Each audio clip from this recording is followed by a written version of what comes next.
Hello, everyone. I'm going to read you a story and then you're going to put the events in order. So listen very carefully so that you know what happened at the beginning and what happened in the middle and what happened at the end. So I'm going to read Giraffes Can't Dance. Authors and illustrators Giles Andre and Guy Parker Reese.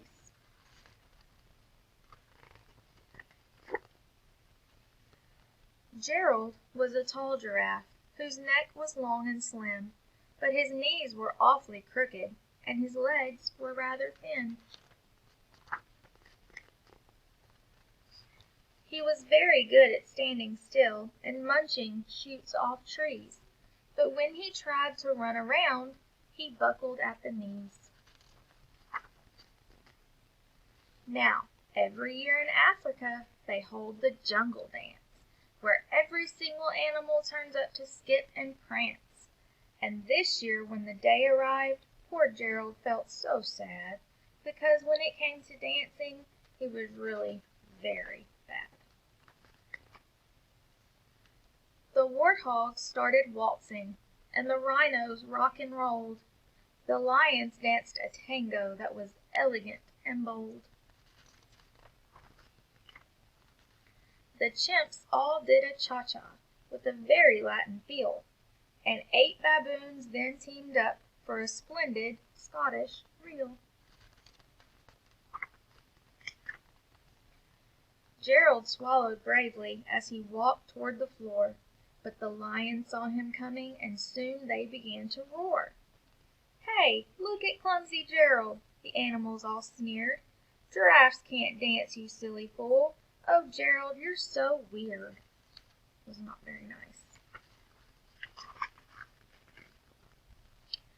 Gerald simply froze up. He was rooted to the spot. "They're right," he thought. "I'm useless. Oh, I feel like such a clot." So he crept off from the dance floor and he started walking home. But he'd never felt so sad before, so sad and so alone.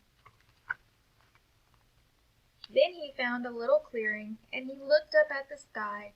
"The moon can be so beautiful," he whispered with a sigh. "Excuse me," coughed a cricket, who'd seen Gerald earlier on, "but sometimes when you're different, you just need a different song." What do he mean by that? "Listen to the swaying grass and listen to the trees. To me the sweetest music is those branches in the breeze. So imagine that the lovely moon is playing just for you. Everything makes music if you really want it to."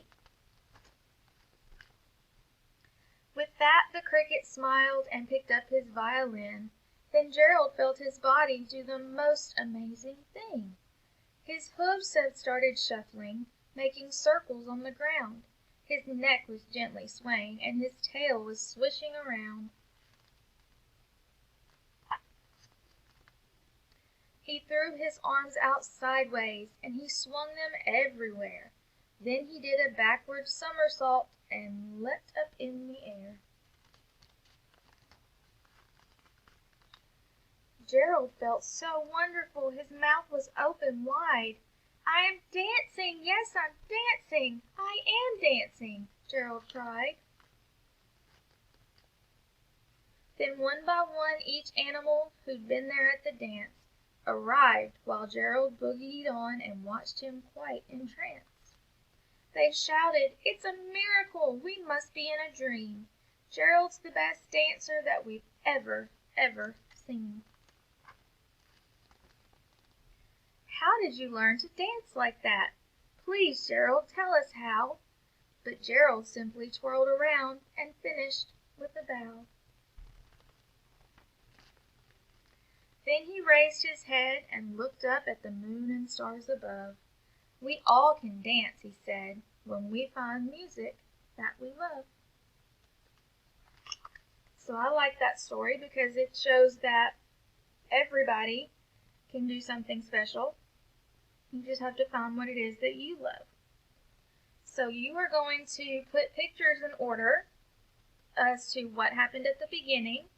Think about how he was feeling at the beginning and what happened in the middle, okay? and then what happened at the very end. You're going to put all those in order. And I will be back and see you on Monday. Bye.